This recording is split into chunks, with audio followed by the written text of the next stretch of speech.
Amin, amin ya rabbal alamin. Alhamdulillah hujan rahmat membasahi bumi Kuala Lumpur pada hari ini bagi pagi 23 Oktober 2021 dan sama-sama kita mendoakan agar negara kita tanah Malaysia yang tercinta ini terus kekal aman, makmur dan sejahtera insya-Allah. Insya-Allah. Amin, amin rabbal alamin. Dan kalau kita lihat di awal setiap kali bila kita bersiaran, kita akan bawakan doa untuk sama-sama kita mohon kepada segala kebaikan yang ada di sisi bumi, dan yang paling utama sekali adalah untuk kita sentiasa mematuhi segala apa yang telah pun disarankan demi kebaikan kita bersama.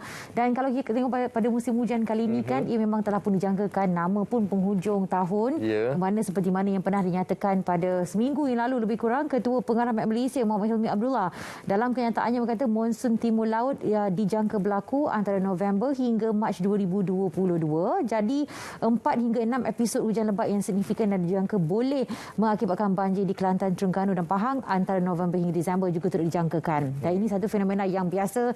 Kalau tadi bila sedang berjalan saya ke sini Menawar, awal tidak ada hujan, tapi sampai je kepada dalam ni terus hujan. Terus hujan lebat Itulah kita namakan sebagai peralihan monsun biasalah di penghujung tahun ini. Dan juga kita ingin mengingatkan kepada anda untuk berhati-hati ketika memandu, terutamanya dalam musim hujan ini, dan juga bagi penduduk di sekitar kawasan yang dikategorikan sebagai hotspot kawasan banjir, bagi penduduk yang tinggal di berdekatan dengan sungai.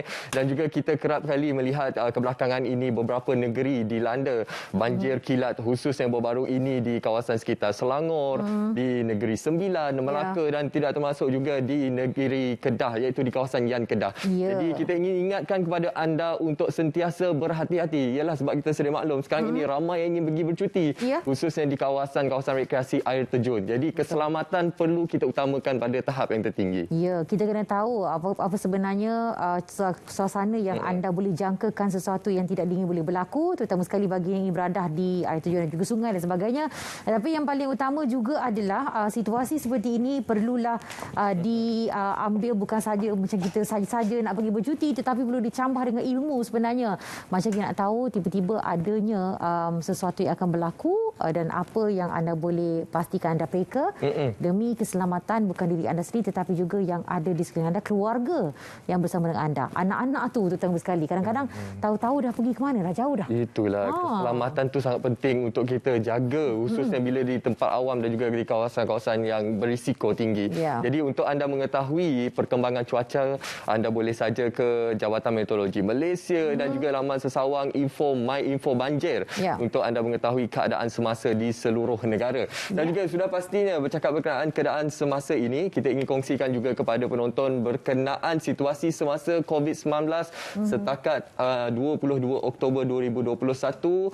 6,615 kes tempatan direkodkan dengan kes import pertambahan 15 kes import, dan juga kita ingin kongsikan kepada anda pertambahan 7,630 kes sembuh, dan juga duka cita dimaklumkan 78 kematian direkodkan, termasuk 17 brought in dead. Ya, dan kalau kita melihat kepada program vaksinasi pula, alhamdulillah mana yang telah pun menerima sekurang-kurangnya satu dos 97.4% dan lengkap divaksinasi 94.4%.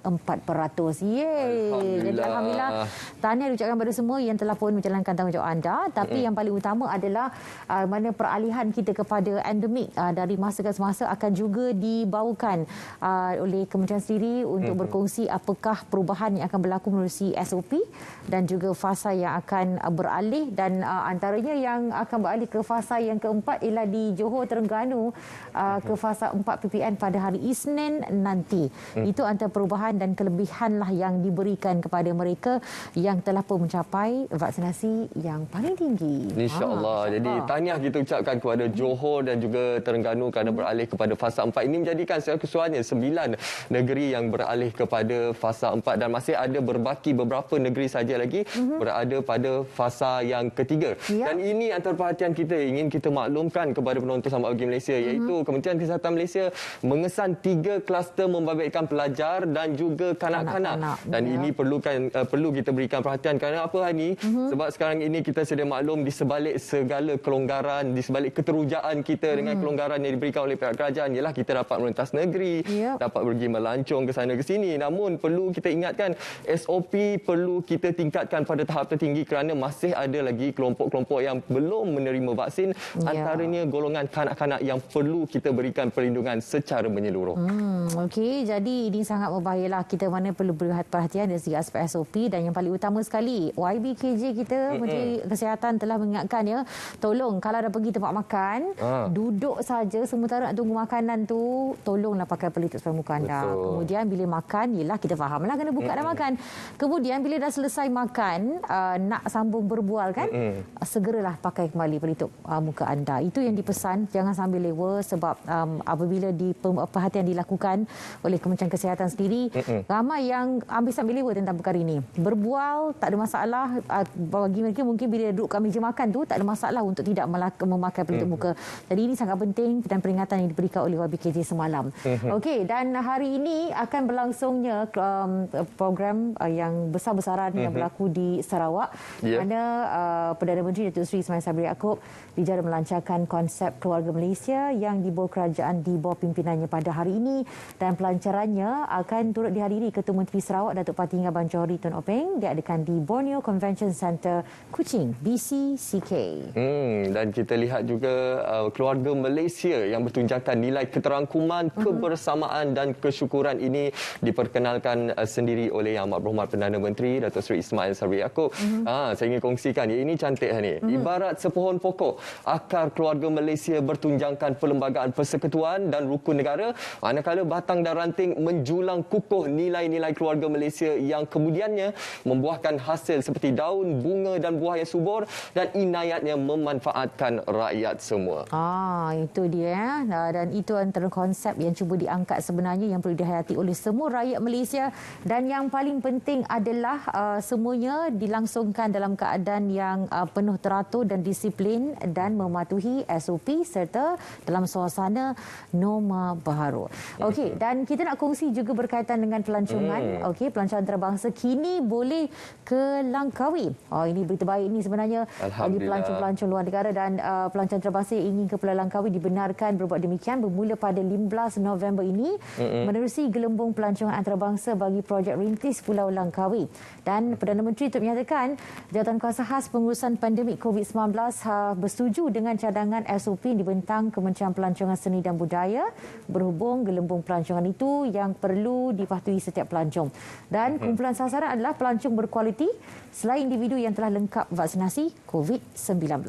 Alhamdulillah, ia merupakan satu perkembangan sangat baik untuk negara kita, khususnya bagi industri pelancongan yang kita sedia maklum selama ini terjejas akibat daripada pandemik COVID-19. Namun dengan gelembung pelancongan ini pastinya akan merancangkan sosioekonomi penduduk tempatan khususnya di Langkawi. Penonton, hari ini banyak sebenarnya perkongsian yang akan kami bawakan kepada anda. Antaranya ialah Rhythm of Kinabalu yang akan kita bawakan bersama dengan Pengarah Jabatan Kebudayaan dan Kesenian Negeri Sabah, dan juga Seleksi Pagi bersama Melaka FM, dan juga Hani. Kita akan bawakan segmen Cinta Negara Keluarga Seni Malaysia ke Mata Dunia bersama dengan Perika Fashion, Pengarah Kebangsaan Organisasi Miss Charm Malaysia, dan juga Shannon Totten, Miss Charm Malaysia 2021. Semuanya seketika nanti, tentunya dalam siaran Selamat Pagi Malaysia.